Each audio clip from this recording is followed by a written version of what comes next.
সেরকম গান ভাই, হারানো জিনিস কখনো পাওয়া যায় না, এটা স্বাভাবিক। তারপরেও না পারিলাম বাঁচতে আমি, না পারিলাম মরতে, আমি না পারিলাম পিরিতে রই সোনার পাখি ধরতে। তো ভাই মানে একটু কি পার্সোনাল বিষয়ে বলা যায় না, মানে কি কারণ? হ্যাঁ বলা যায় অবশ্যই, কারণ এখন আমার মনে হয় না যে কেউ শোনা বাকি আছে। সবাই কম বেশি সবাই শুনছে, আপনি শুনলে আর ক্ষতি কি? তো দর্শক, আসলে পাবনা ডিস্ট্রিক্ট থেকে জামালপুর ডিস্ট্রিক্টে আসাটা কতটা কষ্টকর যারা জার্নি করেন তারা বুঝবেন।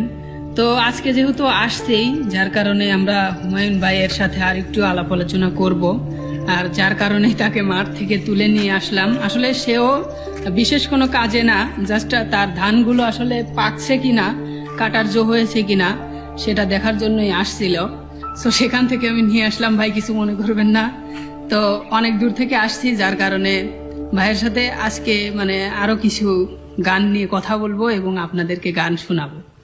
তো চলুন আমরা ভাইয়ের সাথে কথা বলি। ভাই হ্যাঁ, আচ্ছা, ওই যে জ্যাকি ভাই চ্যানেলে আপনার আসলে প্রেমিকা হোক বা যাই হোক, সেটা আপনার পার্সোনাল বিষয় আমি জানতে চাইবো না, কিন্তু যে কারণে চলে গেছে, মানে যে কারণে চলে গেছে আসলে তাকে পাওয়ার জন্য আপনি মানে কোনো কি গান বলতে চান? মানে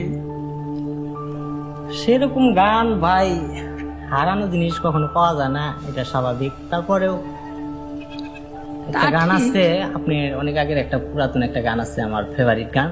তো ভাই মানে একটু কি পার্সোনাল বিষয়ে বলা যায় না, মানে কি কারণ? হ্যাঁ বলা যায় অবশ্যই, কারণ এখন আমার মনে হয় না যে কেউ শোনা বাকি আছে।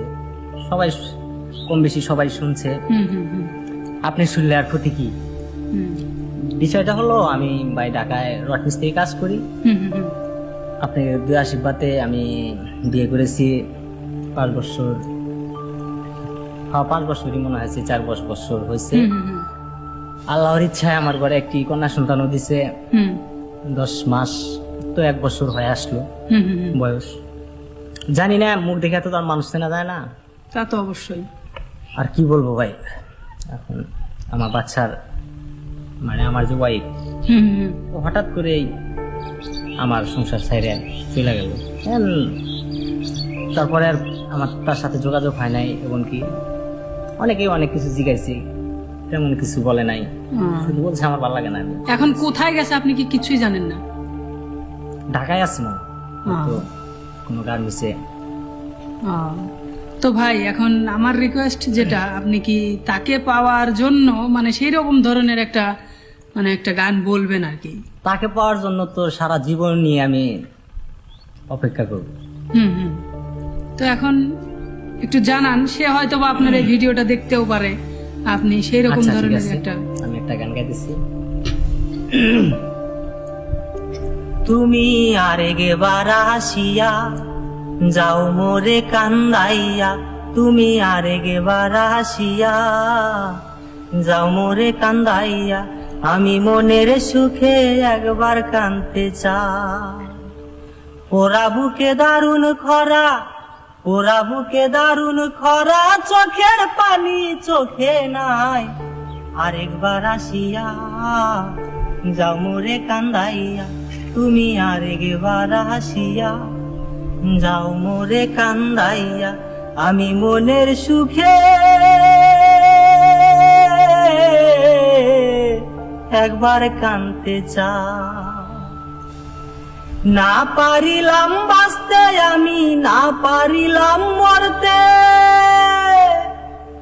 আমি না পারিলাম পিরিতে রই সোনার পাখি ধরতে, না পারিলাম বাঁচতে আমি, না পারিলাম মরতে, আমি না পারিলাম পিরিতে রই সোনার পাখি ধরতে, তোমায় নাইবা পেলাম এই জনমে, সঙ্গী হব তোমার সনে, নাইবা পেলাম এই জনমে, সঙ্গী হব তোমার সনে, সকল বাদন সিরে যখন ওই পারেতে যায়, আরেকবার আসিয়া যাও মোরে কান্দাইয়া, তুমি আরেকবার আসিয়া যাও মোরে কান্দাইয়া, আমি মনের সুখে একবার কাঁদতে চাই।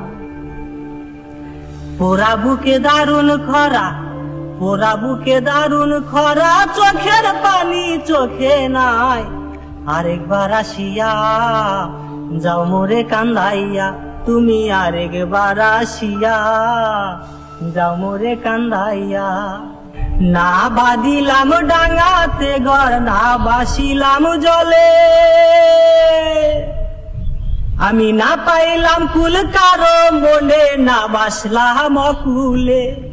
না পারিলাম ডাঙাতে ঘর, না বাসিলাম জলে, আমি না পাইলাম কুল কারো মনে, না বাসলাম অকুলে। তোমায় নাই বা পেলাম এই জনমে, সঙ্গী হব তোমার সনে, নাইবা পেলাম এই জনমে, সঙ্গী হব তোমার সনে। সকল বাদন শিরা যখন ওই পারেতে যায়, আরেকবার আসিয়া যাও মোরে কান্দাইয়া, তুমি আরেকবার আসিয়া যাও মোরে কান্দাইয়া। আমি মনের সুখে একবার কাঁদতে চাই। পোড়া বুকে দারুণ খরা, পোড়া বুকে দারুণ খরা, চোখের পানি চোখে নাই, আরেকবার আসিয়া যাও মোরে কান্দাইয়া, তুমি আরেকবার আসিয়া যাও মোরে কান্দাইয়া। আমি মনের সুখে একবার কাঁদতে চাই।